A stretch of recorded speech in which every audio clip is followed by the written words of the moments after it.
Otep à tous, bien-aimés frères et sœurs, le Nigeria est en train de crouler.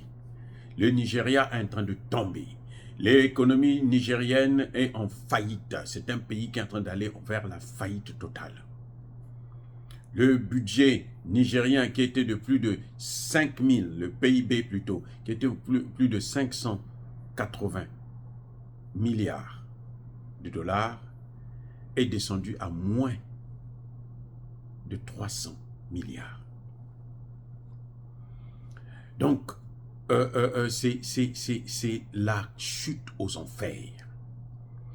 Le Nigeria est en train de payer sur le plan, je dis bien spirituel d'abord et avant tout, avant que ce soit sur le plan matériel, ce que le Nigeria est en train de faire en Afrique de l'Ouest. Le Nigeria a certes bloqué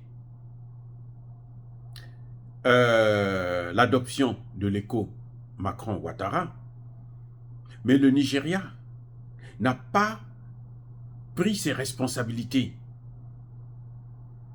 pour dire ouvertement à Macron que cette monnaie n'est pas la bonne. Le Nigeria a refusé de rentrer dedans, mais il ne s'est pas imposé alors que c'est la première puissance de l'Afrique de l'Ouest. Le Nigeria est tombé en ce qui concerne la guerre contre le Niger. Le Nigeria était prêt à faire la guerre. Le Nigeria a fermé les frontières pour asphyxier ses frères du Niger. Des enfants, des femmes sont morts à cause de la coupure de l'électricité, à cause de la fermeture des frontières. Même s'ils n'ont pas fait la guerre, parce qu'au final, l'armée nigérienne s'était opposée farouchement à Tinubu. Et les populations elles-mêmes de la frontière, qui comptent 7 États, se sont offusqués. Ils ont dit non, ça ne se fera pas. C'est ce qui a arrêté Tinubu. Et voilà les conséquences qu'il est en train de payer. Le Nigeria n'est plus la première puissance africaine, économique d'Afrique. Elle est relayée au rang de 3e ou 4e puissance même, après l'Afrique du Sud qui occupe la première place, et je crois l'Égypte. Donc, bien-aimés frères et sœurs, vous savez, il faudrait qu'on apprenne à comprendre les signes des temps. Ne lisons pas les choses seulement sur le plan matériel, lisons aussi les choses sur le plan spirituel. Vous voulez déstabiliser votre voisin, vous voulez tuer votre voisin, eh bien, la déstabilisation revient sur vous-même. Le terrorisme qui s'était calmé un peu au Nigeria est en train de rebattre de l'aile. Et oui, ça a repris à nouveau. Heureusement que dernièrement, le Nigeria s'est tourné vers la Russie pour changer de partenaire. Et on voit que depuis un certain temps, les choses commencent à bouger un peu. Arrêtons, Africains, de nous faire du mal. De faire du mal à l'autre comme si vous ne pourrez pas, vous serez le meilleur ami des Occidentaux. Laurent Gbagbo l'avait dit en 2010. Il dit, moi on est en train de m'attaquer là, vous vous taisez. Au contraire, vous soutenez Alassane Ouattara et Guillaume Soro pour qu'ils puissent déstabiliser la Côte d'Ivoire. Mais croyez-moi, il y a une balle aussi pour vous. On a attendu combien d'années pour que le Mali qui soutenait à l'époque Alassane Ouattara puisse tomber. Pour que le Burkina Faso qui soutenait Alassane Ouattara et Guillaume Soro puisse tomber. Le même Guillaume Soro maintenant qui cherche la paix au Niger, au Mali, au Burkina Faso. Le même Guillaume Soro là, qui a déstabilisé, il a travaillé pour eux. Il continue d'ailleurs, puisque Guillaume Soro n'a jamais dit la vérité, qui a gagné les élections. Il n'a jamais dit ça. Ils demandent, ils disent seulement que non, on va aller vers la réconciliation. Mais il n'y a pas de réconciliation sans la vérité. Sans le rétablissement de la vérité, là, il n'y a pas de réconciliation, les gars. La réconciliation ne s'impose pas, ça vient du cœur. Parce qu'il y a la vérité, et la vérité entraîne le pardon. Et c'est le pardon, là, maintenant, qui va ouvrir la voie vers une réconciliation. Je suis l'inventeur de la justice transitionnelle, qui est une justice de réconciliation.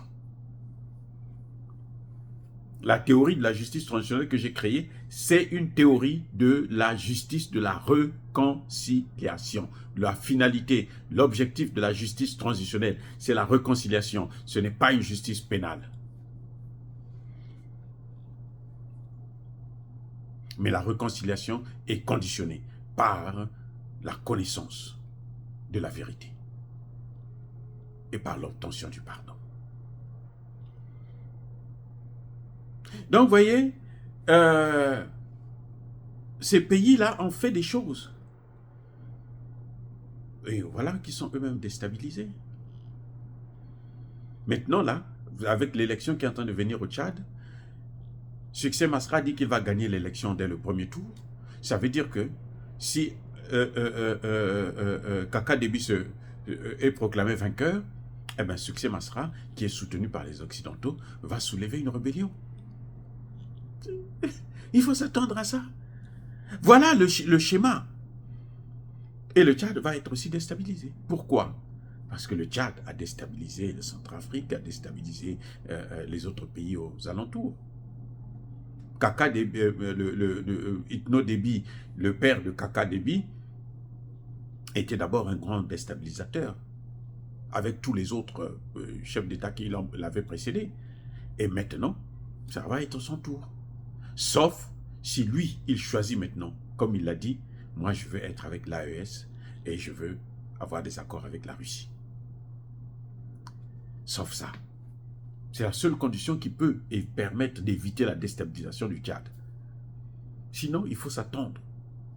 Mais attendez, Succès Masra avait réussi. Les enfants de 11 ans qu'on a tués là, je ne suis pas sûr que c'est l'armée ou la police tchadienne. Ce sont les Occidentaux. Ceux qui ont tué le père, c'était qui? Ce sont les mêmes Occidentaux. Donc ce que nous faisons, nous payons ça. Il est temps que les hommes politiques africains puissent se ressaisir quand il s'agit d'atteindre le pouvoir. Vous voyez au Mali, les hommes politiques veulent qu'il y ait élection. Ils savent que la guerre est en train de se... Maintenant c'est la Mauritanie qui est en train d'attaquer. L'Algérie a essayé, elle n'a pas pu. Maintenant, on a mis la patate chaude dans les mains de la Mauritanie. Et la Mauritanie est obligée de le faire. Je vais vous dire pourquoi dans une autre vidéo. Voilà ce qui est en train de se passer exactement. Voilà la réalité. Et c'est ce que le Nigeria est en train d'expérimenter actuellement. Sa volonté de vouloir déstabiliser les autres pays, alors que le Nigeria lui-même avait une économie américaine, un développement à l'américaine, où il y a des riches et des très pauvres. Quand vous êtes très pauvre au Nigeria, vous êtes dans la rue, personne ne peut vous aider. Ce n'est pas comme dans nos pays là où, par exemple, vous êtes très pauvre, vous avez quand même quelqu'un qui peut vous donner de quoi manger. Au Nigeria, ce n'est pas le cas. Et maintenant, ils voulaient faire le jeu des Américains, voilà que ça se retourne sur eux-mêmes. Tant que Tinubu ne va pas se ressaisir définitivement, ce qui semble le cas, j'espère qu'il va continuer sur cette voie, alors vous allez voir que le Nigeria va couler malgré les usines de pétrole et autres. Dire cela, c'est facile, c'est inciter à la haine ou à la violence, non. Encore une fois de plus, bien-aimés frères et sœurs, je persiste et je signe. Soyez bénis, abondamment bénis par le Dieu des Kémites et par nos ancêtres angélisés. Mais que tous ceux qui persécutent le continent africain le pillent et le déstabilisent, qu'ils soient noirs, blancs, chinois, arabes, juifs, indiens ou qui qu'ils soient punis, maudits, foudroyés, neutralisés, écrasés, effacés par le Dieu des Kémites et par nos ancêtres angélisés. Vive l'Afrique éternelle, je dis et j'assume.